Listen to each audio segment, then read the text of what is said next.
Bonjour à tous, bienvenue. Aujourd'hui, on va parler jeux de cartes. Et quel jeu de cartes? Flesh and Blood.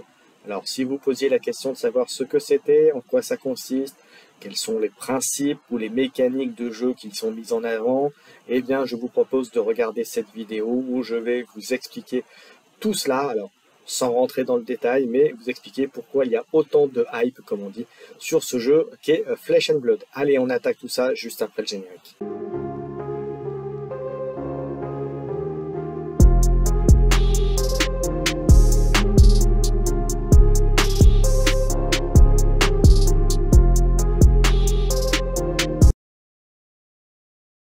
Allez, il est temps de parler de Flesh and Blood, le jeu de cartes. Alors, en quoi ça consiste? Eh bien, comme beaucoup de jeux de duel, il suffit de mettre à zéro, de réduire à zéro les points de vie de votre adversaire. Alors, comme on dit, c'est le tuer, le mettre KO, l'éliminer. La terminologie vous revient. Alors, pour ce faire, eh bien, vous allez être aidé de cartes. Vous allez me dire, c'est un jeu de cartes, ça tombe bien. Eh bien, en fait, vous allez incarner un héros qui, lui, sera fonction d'une classe de personnages, et vous en avez déjà une dizaine avec l'assassin qui vient d'intégrer avec la dernière extension. Et donc ces personnages vous permettront de déterminer parmi un pool de cartes accessibles à la classe et aussi à des cartes génériques, donc accessibles à tous, et avec ça, vous faites votre paquet de cartes qui sera déterminé par le format de jeu auquel vous allez jouer, mais aussi, en plus de ces cartes-là, vous aurez des équipements qui bien sûr seront également de classe ou génériques que vous pourrez mettre à votre personnage. Donc ça peut être une arme, ça peut être un emplacement pour la tête, pour le torse, pour les pieds et pour les mains. Je crois que j'ai tout dit à peu près. Donc voilà, vous avez tout ça. Et une fois que vous avez fait votre jeu, vous allez affronter votre adversaire. Et un tour de jeu, rapidement, c'est vous allez jouer, votre adversaire va essayer de se défendre ou pas, et ensuite, à vice-versa, vous allez tenter de mettre à zéro votre adversaire. Ce qui est intéressant, c'est qu'il faut savoir que lorsque vous défendez une attaque, vous allez souvent utiliser une carte, et que le joueur qui défend ne refait sa main qu'à la fin de son tour, ce qui veut dire que si vous avez perdu, entre guillemets, ou utilisé toute votre main au tour de votre adversaire, eh bien vous n'aurez rien pour attaquer ou pour faire vos propres actions. Voilà, c'est la base du jeu. Et ça, c'est la première mécanique à savoir. C'est le fait que vous ne reprenez votre main qu'à la fin de votre tour.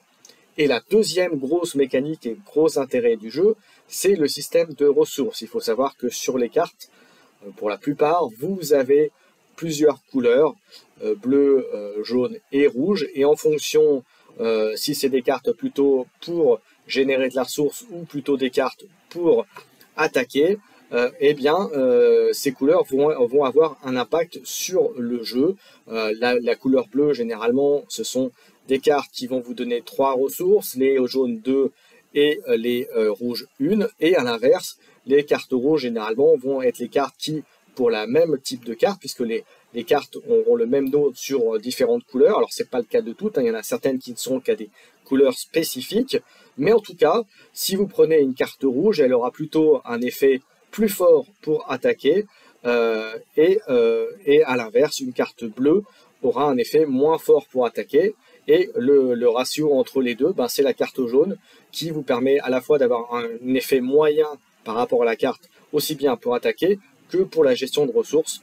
Donc voilà, c'est un mixte à savoir, et puisque quand vous allez jouer vos actions, vous allez devoir payer un coût en ressources.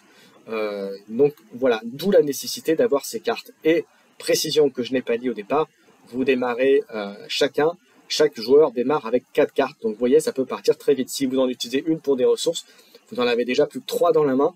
Donc voilà, avec une carte de ressources, est-ce que vous allez réussir à utiliser les 3 cartes?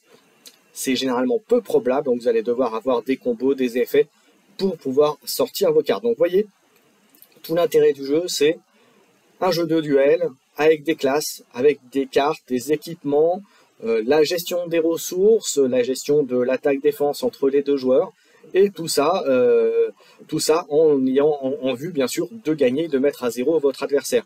Autre élément aussi, il faut savoir, mais là je ne rentrerai pas dans le détail, c'est que en plus de la pioche, vos cartes vont être réparties entre des cartes qui sont défaussées, d'autres qui sont bannies, et d'autres qui vont servir, quand je disais que les cartes servaient à utiliser des ressources, donc je vous parlais des cartes bleues tout à l'heure qui donnaient 3 ressources, eh bien on donne ces 3 ressources parce ce qu'on appelle, on va pitcher les cartes, on va entre guillemets les sacrifier pour avoir des ressources. L'intérêt de les pitcher, vous allez me dire, c'est que dans le jeu, ces cartes-là vont être remis en dessous de votre deck, donc vous pourrez les piocher plus tard. Mais les cartes utilisées, vous ne les aurez plus dans votre deck. Donc tout ça aussi, c'est une gestion de deck.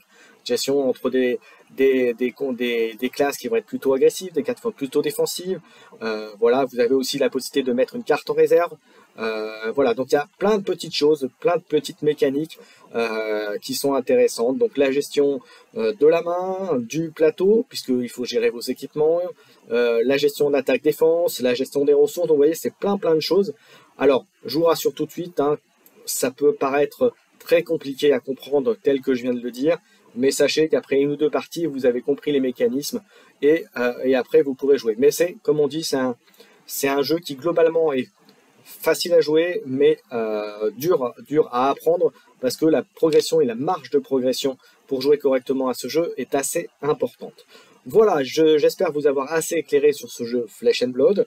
Si ça vous intéresse, n'hésitez pas à aller à vos boutiques locales, et vous pouvez aussi en commander à la boutique partenaire qui est MaxiRêve, auquel, si vous n'avez pas de compte, vous pouvez en créer un. Et en plus, si vous venez de ma part lors de vos achats, si vous précisez que vous venez de la part de la chaîne, vous avez 10% sur vos achats.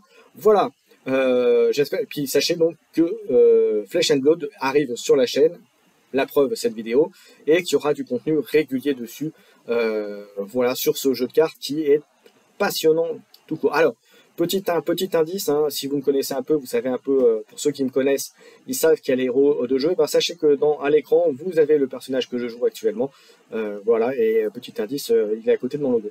Voilà, je vous ai tout dit. Allez, j'espère que ça vous a plu, n'hésitez pas à commenter, à liker, à mettre un commentaire aussi, c'est important pour le référencement de la chaîne et que les gens qui souhaiteraient trouver du contenu francophone, Flesh and Blood intéressant et qui change un peu des unboxings habituels, n'hésitez pas en tout cas à le mettre, à le signifier. Voilà, merci à tous et puis on se rend rendez-vous bientôt pour plein d'autres contenus Flesh and Blood. Ciao ciao.